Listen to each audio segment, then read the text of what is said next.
All right, part 8 of Who the Fuck Did I Marry? So we submitted an offer on the house in Smyrna. I sent it over to Scott, our realtor, and next day comes, Scott asks if we can take a phone call. So he calls us and tells us that the offer was not accepted and the builder did not do a counter offer. We don't exactly know why. We don't exactly know why he didn't accept it, but the bottom line is that we figured out later on that he didn't want to finish the basement. So the offer was not accepted. The house fell through. I was okay with that because, again, I knew he had put in an offer. So we continued looking at other houses. We found another house in Smyrna that he really liked. I thought that it was way too big for just the two of us. And so the price of this home was much higher than the $750,000 that Chase had approved for the mortgage.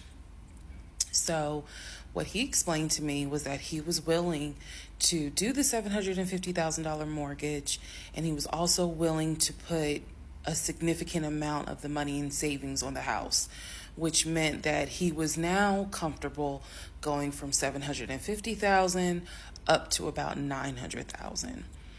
Again, his whole explanation was, I have the money where I can put down a substantial down payment, bring down the price of the home, and then basically mortgage the rest of it. So that was now the plan. I was not comfortable with a home over $900,000.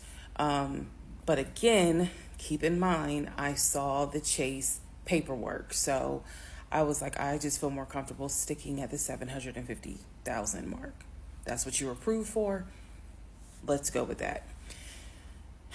By this point, this is now fall of 2020. We had been talking about marriage. I had my ring. He had made VP at the company. And again, he was calling me every day from work. I need to kind of explain how the company was ran, because when you think VP, you would think he would be in an office.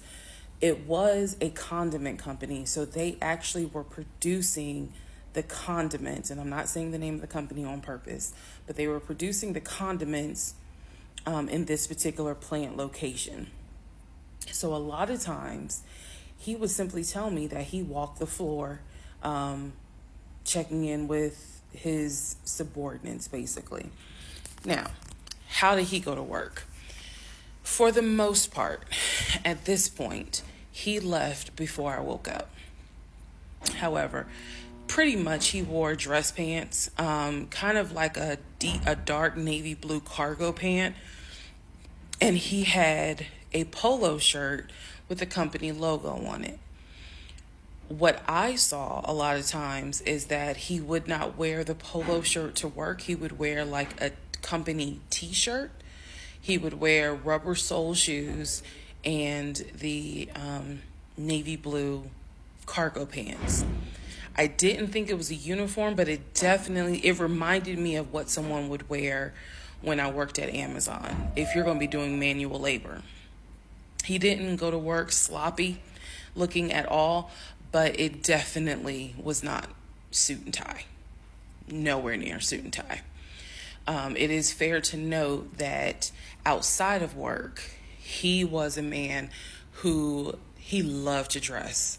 He loved to wear the latest Jordans. He loved to collect watches. He collected a lot of Invicta watches. He loved to collect hats. He wore hats, baseball caps everywhere because he didn't like the shape of his head.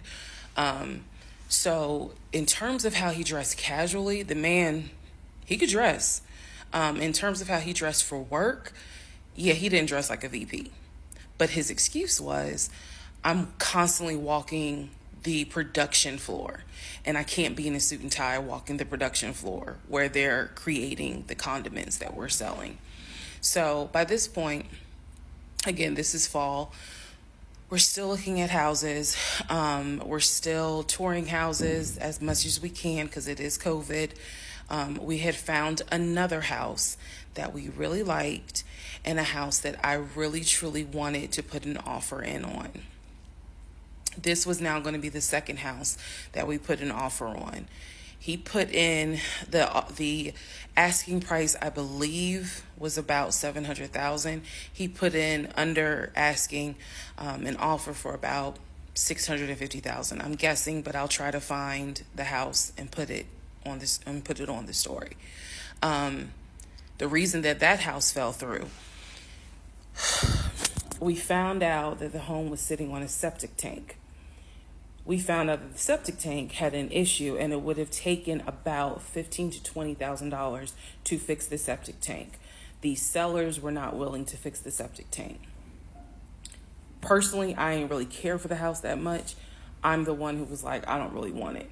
So even though we put an offer in, we had 24 hours where we could pull our offer back.